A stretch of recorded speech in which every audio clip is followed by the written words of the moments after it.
do usual, daquilo que não é extraordinário. E Deus nos chama a dar um passo muito maior do que aquilo que a gente, às vezes, pode achar que consegue, né? Quando Jesus fala, amar os vossos inimigos, fazer o bem a quem vos fez o mal, e quando a gente pontua, talvez, em algumas relações que a gente tem, muitas vezes a gente fala assim, não, isso é impossível. Mas é impossível para aquele que fica somente na dimensão humana. Mas aquele que se permite ser tocado pelo sagrado e deixa Deus conduzir as suas histórias, ele vai perceber que ele vai além daquilo que ele acha que dá conta. Ele vai viver o extraordinário. E isso é muito importante para nós, porque quando nós olhamos para a cruz que está aqui atrás de mim, nós vamos perceber que ele deu a vida também pelos seus algozes.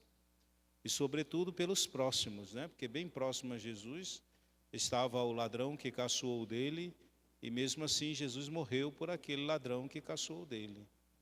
Jesus morreu por aquele soldado que perfurou o seu peito, o seu lado com a lança. Jesus morreu por aqueles que o chicoteavam, por aqueles que estavam julgando ele. E Jesus morreu por nós, que muitas vezes, no decorrer dos nossos dias, muitas vezes nós agimos como Judas. Queremos nos aproximar com Jesus, mas a gente dá um beijo de traição nele quando a gente quer viver realidades que nós não somos chamados a viver e que o Senhor está nos chamando à santidade. E Jesus nos perdoa, porque Ele nos ama. É interessante que Paulo fala, né? Suportai-vos uns aos outros. Mas logo depois ele vai dizer, mas esforçai-vos para viver o amor.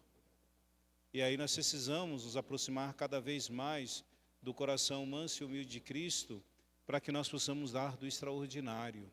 Porque Jesus quer fazer morrer em nós o pior de todos os sentimentos que existem em nós, que é o orgulho, que muitas vezes nós queremos ficar com ele porque nós estamos certos.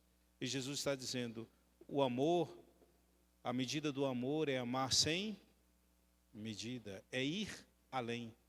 E às vezes a gente quer se deparar diante do outro. E eu fico me perguntando com aquele texto que nós lemos dias atrás, que Jesus falava, quem quiser adentrar o reino dos céus precisa tomar consciência de que a porta é estreita.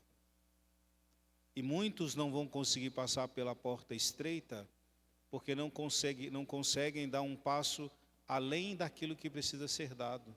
Sobretudo na vivência do perdão, o ir ao encontro do outro, tentar, digamos assim, corresponder à vontade divina.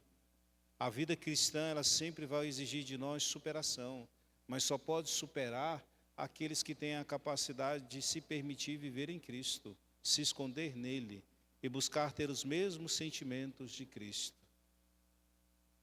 Nós poderíamos nos perguntar nessa noite, quantas vezes nós traímos a Jesus? Você já se perguntou isso? Ah, eu nunca traí Jesus. Já é uma mentira, né? E em todas as traições, Jesus sempre nos deu a oportunidade de caminhar, de ir ao encontro dele e ele nos reconciliar. Mas às vezes aquele que é difícil na nossa vida, a gente não quer dar essa oportunidade, né? De dar o perdão. A gente precisa sempre perceber que dar o perdão não é porque o outro necessita do perdão, é porque eu preciso do perdão dele e eu preciso perdoá-lo porque eu quero o céu. Quem quer o céu aqui? Mas quem está disposto a dar do extraordinário? Esse é o problema. Jesus, ele quer que a gente dê do extraordinário. É possível para quem reza, para quem busca comunhão com o Senhor.